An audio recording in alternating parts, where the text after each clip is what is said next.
What's up, good peoples? The Ancestry Chronicler here, Shawn J. Gandy. Peace, peace, peace. Thank you so much for stopping by my YouTube channel. Where we just like to chop it up. One of the things I love doing is research, genealogical research, researching my family history, um, also researching the history of other people's family. That's just something I love. Also, I love history, talking about these are some of the things that I like to do on this channel. I like to discuss on this channel. So another thing I like to do is talk about Africa, not just my journey to Africa, which will be now in 2 months. I remember when it was 6 months, and then it was 4 months, and now it's like 2 months. It's like every time I wake up, we're just like a month closer. It's like, whoa, what's going on at the time? So that's fastly approaching. So I'm always kicking it about that, and just always, talking about the diaspora, Africans of the diaspora, us as African Americans, and us, Black people living in the UK, Australia, Canada, the Caribbean. All the places where we tend to be and exist, and just I like to be a part of the conversation to help change the narrative about Africa, the continent of Africa, the people of Africa, the African people of the diaspora, and just because a lot of the information, a lot of the language that make up the conversation, the narrative of Africa, of Africans, of us, of the diaspora, has just been misinformation, um, intentional misinformation. So I guess at that point, it's disinformation. It's intentionally designed to keep us fractured and to keep us from being united, and to keep us from having some level of appreciation and affinity for who we are. And so I love being a part of the conversation to help change the narrative on that subject. And so those are some of the things that I like to talk about on my channel. Also, the foodways of Africans and of people of the diaspora. It's a lot of believe it or not, our foodways helps narrative, helps. It's a part of the grander narrative of who we are and why we do what we do. Our culture, just things of that nature. But I'm always drawn back to genealogy. That's my first love. I just have an affinity for it. I'm always researching my ancestry, my ancestors on both sides of the continent. On both sides of the Atlantic Ocean, both here and in Africa. And we are fortunate. We are blessed enough in this day and age to even have the means to be able to be connected back to the continent, and so I appreciate both the legacy and the heritage of my ancestors, both in Africa originally, and those who were brought over here against their will, and what they did. And so I appreciate it both. So for me, it's a false dichotomy to say, well, you can only have one or the other. Nah, not true, not true. So like I said, I always return back to genealogical research. And so I've been working on a project, and just really researching this project. And it got to a point for me where I needed to bring in a genetic genealogist to help me out. And so what I wanted to do is that I wanted to share this information with you all, just give you 10 things to know about um, researching your family. When you do genealogical research, 10 things that you should know. And it's not an exhaustive list. It's not, these things and no more, these 10 things and no more. No, these are just 10 things that I thought of that would be helpful for you in your journey. So, you know what time it is. So go ahead, take take a moment right quickly. Be sure to subscribe. Also like and share. You've been enjoying that content. And please do leave a comment. So thank you very much, ladies and gentlemen. And so, okay, so like I said, I want to talk about 10 things that you should know. 10 things that you should know when doing your genealogy. And so the first thing that you should know is your tree is a work in progress. Yep, it is a work in progress. You're not finished. You probably will never be finished. You will always be working on your tree. You say, well, why is that, Shawn? Listen, by the time we get to our 10th grade grandparents, there's 4,096 of them. So that means there's 4,096 branches of your family that needs researching. And by the time you get to your 18th grade grandparents, there's over a million. It's over a million 18th grade grandparents, so over a million branches. And so, of course, we're not, everyone can't get back. There's very few people on the planet who can go back to their 18th grade grandparents, and probably a little bit more. But there's very few people as well who could get back to their 10th grade grandparents. You know what? I think that happens. If you do some diligent research, you can probably get back to your 10th grade grandparents. So I mean, but even still, you're talking 4,096 branches that you need to research. So you'll be researching for a while. So I don't care how many people are on your family tree. It's always a work in progress. And so whatever platform you use, whatever research platform you use to help you create a tree, some platforms like Ancestry.com, they provide these things where you can add notes and put them next to the person that you're researching. So, you could say, still researching, hit a brick wall, possible relationship, things of that nature. And so, so if your tree is public and other people have access to your tree in a shared database where people are researching together as a community, people should know to look for those notes on other people's trees. Look for those notes on people's trees and know that, the tree is a work in progress. It's not an exhaustive tree. It's finished and that's it. And then, there are some people who want to keep their tree private, and they want to keep their tree private because they know that their tree is still a work in progress. And so they want to keep it private until it's no longer a work in progress. And that's the rub, because your tree, for the most part, will always be a work in progress. So then that means that your tree is going to always be private while other people are trying to do research in a shared community where you have access to their trees and the research that they've done, but they can't benefit from your research. And so I think that leads me to point two. And point two is, not only is your tree a work in progress, but so are other people's trees. Other people's trees are work in progress, whether they want to admit it or not. Their tree is also a work in progress. And I get a chance to talk with some of the best genealogists here in America and probably in the world.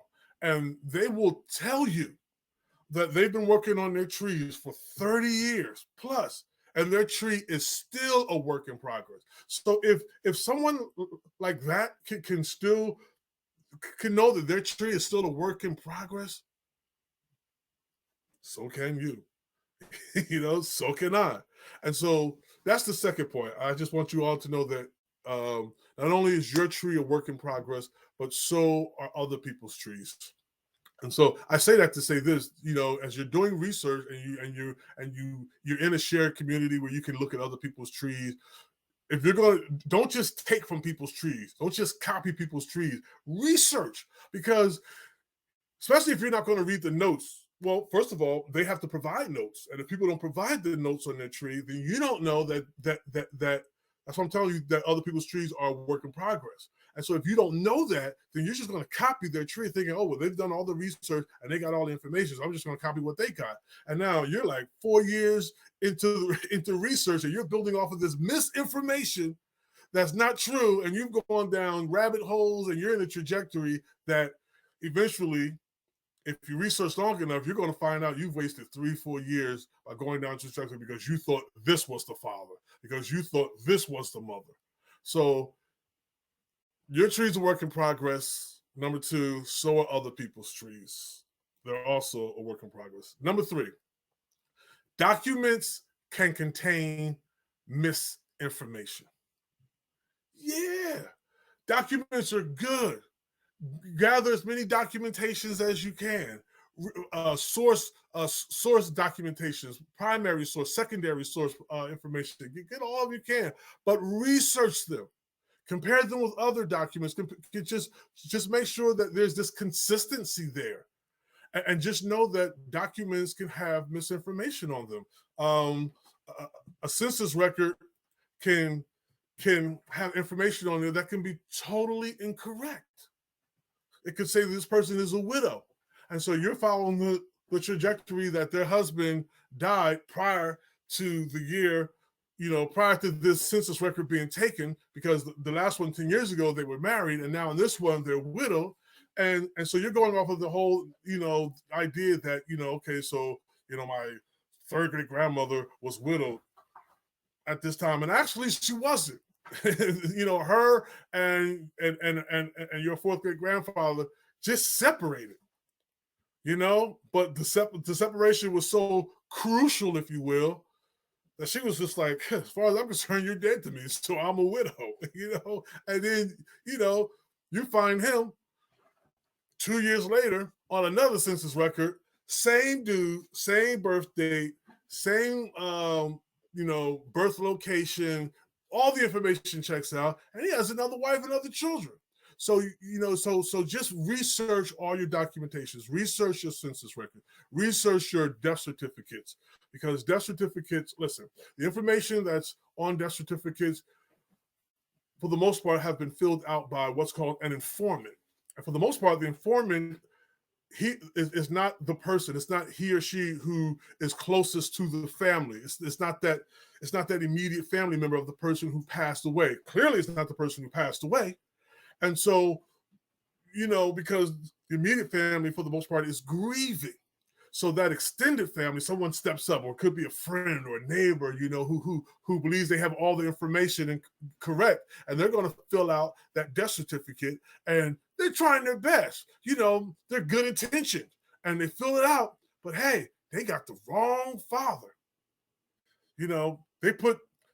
They put the grandfather's name for the father when clearly it's not, but so you have to research your documents. You have to research your documents, census records, research your death certificates. This is my pet peeve. Research obituaries. Obituaries can be so good, but then obituaries can be dangerous, treacherous territory, if you will. So you gotta be careful with obituaries, because people just put all kind of information on obituaries. They disregard the fact that a relationship may be step relationship or half, and they're like, I know families that's like, in my family, there are no halves. We all consider ourselves brothers and sisters. That's great. That's dandy. Hallelujah. Thank God for that. I'm glad that you guys have that kind of, stick-to-itiveness and togetherness. That's great stuff. But an obituary is a primary source is a source that's going to be picked up by someone who's researching the family. I mean, you're putting that information in there so other people can know about this family. And so you want to just give actual relationships. You can always add parentheticals. This was their stepmother, but they loved her like their birth mother. You can always parenthetical a family relationship. If it's half, but they love each other like whole, parenthetical that. It will just make things easier when you do research. So, just know that documentations need to be researched. They need to be verified because they can hold misinformation. All right. Number 4, utilize DNA matches to help piece together the puzzle. Some people don't want to get their DNA done for whatever reason. And there's a plethora of reasons. Some good, some not so good. But your reason is your reason. But getting your DNA done, especially in a platform where your DNA matches are in a shared community that you can access, you can see who's related to you, and you guys can research together. You can reach out to them, they can reach out to you, you can utilize each other, and sometimes the level of the relationship that you have with DNA matches will let you know about the documents that you have. Whether, okay, oh, so you know what, this document is saying this, that, and the third, but okay, but according to, and who's your father? Oh, your father is, and who's your mother? Oh, so you know what then? Okay, so this is misinformation on this document. And also know how to understand DNA. There's a lot of information out there. There's a lot of websites out there that help you understand how to read centimorgans and segments and things of that nature, and just, just DNA painter. There's a lot of things out there that can, a lot of communities out there, Facebook communities and things like that can help you understand how to utilize DNA matches to help piece together the puzzle. All right. Number 5.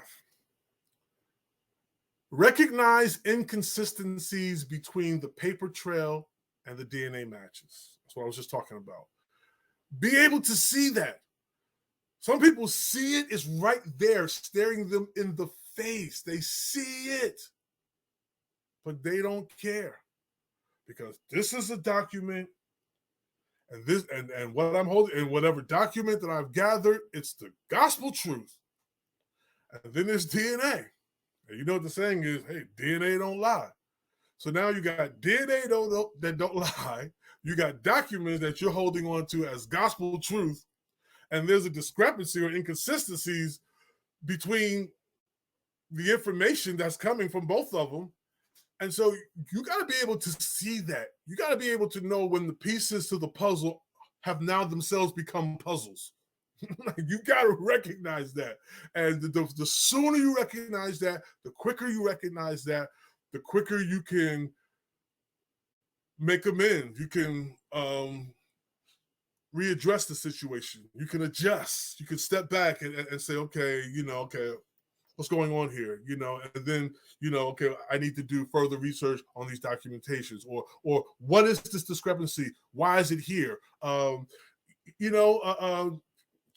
There's just so many reasons, so many things. There's so many moving parts. And so that's why I say that the list is not exhaustive. There's just so many moving parts. And I always tell people, when people approach this kind of research, even when I talk to people, when we talk about the narrative of Africa and people of the diaspora, the transatlantic slave trade and imperialism, the colonialism, I talk to some people, they think they got it all figured out. And I'm just like, dude, there's so many moving parts to this stuff. And I'm discovering these moving parts almost every day, almost every week. I'm discovering moving parts that I didn't even know existed. And so these are the type of things that you'll always be researching, always coming to an understanding with. Moving on. Number 6. You gotta know when the paper trail has run out. You gotta know. It's like a year has gone by, 8 months has gone by, and you're still searching for some paper trails, and you can't find anything. At some point, you got to know the paper trail is run out. The paper trail is gone. That's it. I got what I got. There's a statistic that I read. I can't remember where I read it, but the statistic was that, and so I'm not going to give percentages because I don't remember, but what I do remember is that the majority of documentation, historical documents and historical records that are out there, are still boxed up in warehouses, church basements, libraries, and haven't been unboxed yet, haven't been put out to the public yet. All the information we have out there, it's not even the majority of the documentations and historical records that exist. What's out there is just what they were able to unbox, upload, put into some kind of system where people can access it, whether microfiche or something like that, the old school stuff at libraries or in records and things of that nature. But there's more that's in boxes, in warehouses, and church basements and library basements that have not been opened up yet and uploaded and made. And you say, well, why? Are they trying to hold secrets or anything like that? No, it just takes crazy manpower. And because it takes crazy manpower, it takes crazy money. Because I don't know anybody who's going to do that kind of stuff for free. And so, so just know that because of that, you're going to get to a point where the paper trail has run out. And you got to know that it's run out. Number 7. This is interesting. If you can, when the paper trail has run out, and you realize that, bring in a genetic genealogist. Oh, they save the day, y'all. They actually come to save the day. And believe it or not, you say, oh, well, I don't have money for that. Well, there's platforms. I encourage people, join the genealogical platforms that's out there. There's tons of them on Facebook. Some really, really, really great ones. And on some of those sites, they have what's called search angels. And these are people who will help you research for free. They love it so much that, they may have, other income that's coming in for doing what they do with genetic genealogists, or if they're just, a regular, genealogist, an ancestral genealogist, historical genealogist, they have other sources of income. And so they're satisfying their needs.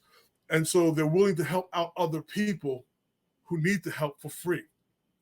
But don't be afraid to bring them on. Do not be afraid, especially if you don't know how to read DNA, if you don't know how to understand the information that you are seeing with people who share DNA with you. If you don't understand centimorgans and segments and all of this kind of stuff, if you just can't piece it together, don't be afraid to go get help. They will help you, and you will be surprised the information that they will find out. It will surprise you. Number 8, take a look at all your information to see the grand narrative. So when you bring on that genetic genealogist, after your paper trail is run out, you got your paper trail, you got your genetic genealogist doing all of this research, finding out all this information. Some of it's going to help you understand the paperwork, the documentation. Some of it's going to make you see that you were running down the wrong rabbit hole, things of that nature. But at some point, you're going to have to take all that information, keeping the good. And I'm not going to completely say discard the misinformation, as long as you understand how and why how you got that misinformation. Because, that person thought that person was their father in a census record, or growing up, in the 1800s, they thought that was their father. They didn't know their real father. No one told them that's not your real daddy, you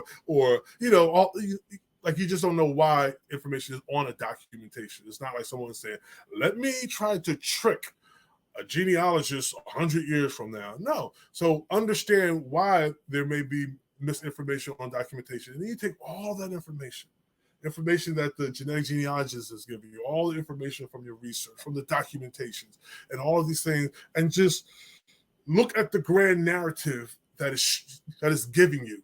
Look at the bigger picture. Look at the bigger story that it's trying to tell. And which leads me to number 9. DNA and source information may contradict the oral stories that were passed down to you in your family. They may totally contradict everything you were told. Yeah. We were raised by, we have Native American in us. I'm just choosing this one. This is a popular one. We were raised by Indians. We were never enslaved people. We came over here and somehow, somebody had to be enslaved, but we came over here and we escaped and we went to live with the Native Americans and we mixed with them. And so, and this, that, and the third. And then, come to find out that that's not the truth. And the truth is, Mr. quote unquote, enslaver, and this is just one scenario, but just Mr. quote unquote enslaver violated one of his enslaved women and produced a line, and the shame. And so that's one thing that we missed, I think, today is the context. We miss context for why someone may have passed down information that Native American is in our family rather than saying European is in our family. It's because we don't know the stigma of an enslaved woman on what she had to go through and live through, and her children, that they were mulattoes, if you will. And it's interesting. The word mulatto is from the Spanish word. It's the Spanish word for mule, and a mule cannot reproduce. A mule is from, I believe, a horse and a donkey, but a mule cannot reproduce. And so they intentionally called these people who were of mixed breed mulattoes, because their intention was, we don't want them to breed and form another third race. We want to keep it European or white and black, or European and African. You know what I'm saying? So it's just all this kind of stuff, like you like really got to take, you got to take in. You got to know all this kind of stuff. And so understand that looking at that bigger picture of everything that you've gathered from your genetic genealogies, genetic genealogist's research, and from your documentations, and look at the bigger picture. And if the oral stories that great grandma and passed down to her children have passed down, and y'all been telling it at the last 40 family reunions, listen, if the oral story ain't true, it's not true. And that's the reason why you started doing the research anyway, is to find the truth. Like for me, like a lot of the research I started doing is I was told really great stories growing up, fanciful stories. And some of them were true, others were family lore, but they had elements of truth in them because they weren't intentionally trying to tell a family lore. It's just how it got passed down to them. And because they didn't have the context for the people who were passing it down to them, then they added their own context. And then when it gets down to you, you add your own context, not knowing the original context. And so now the same information with under your context looks completely different than the information 4 generations ago that had a completely different context than what you have. And so just knowing all of that, you got to be willing to say, all right, I know what we've been saying at the last 40 years of family reunions, and we brought out the charts, and we had this and we had that. But and that's not to say that you show at the next family reunion and be like, all y'all was wrong. I'm shutting this down. We're gonna see the truth today. Like you don't have to you don't gotta go like that. You don't gotta, go in with guns a-blazing, with this information or anything like that. I always say with information that you garner from research, you got to be gentle with it, and you have to be patient with it for various amount of reasons. All right. So number 9, DNA and source information may contradict oral stories passed down in your family. And lastly, drum roll, please.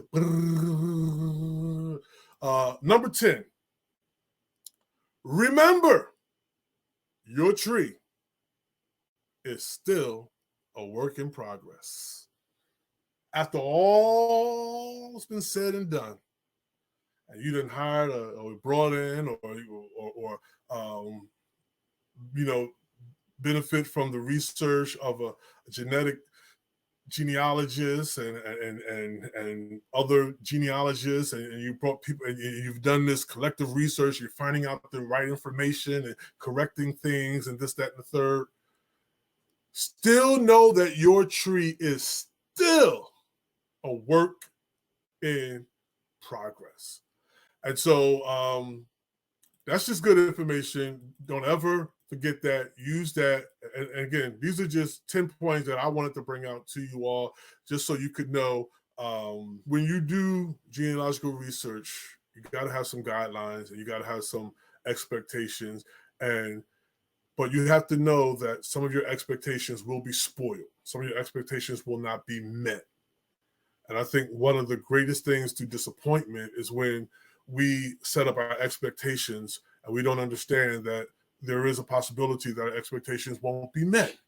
And so when they're not met, then we get disgruntled, or we just get tunnel vision. We're very myopic, and we just determine I'm going to dog through, and I'm going to put this misinformation on my tree and things of that nature. And you're not benefiting yourself. You're not benefiting anybody else. But if you want to do, really good research and things of that nature, just be sure to look at these 10 points. Remember these 10 points, and I hope they're helpful for you, because they've been helpful for me, and I always try to use them and always remember them. And so, you know what time it is. I'm the Ancestry Chronicler, Shawn J. Gandy. Thank you so much for stopping by my channel. Please be sure to like, subscribe, share, and leave a comment. Let me know if these 10 points were helpful to you.